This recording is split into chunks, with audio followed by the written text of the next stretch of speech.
রাবেলের পালা।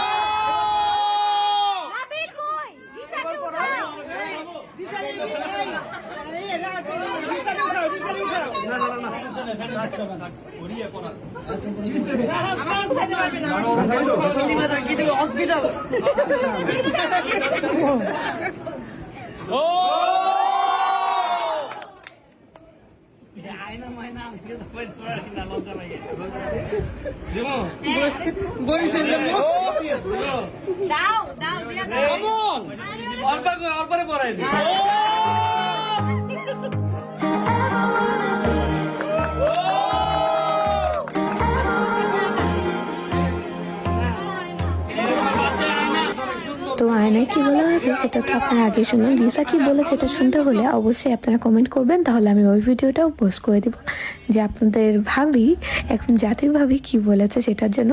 আর অনেকেরই কোয়েশ্চেন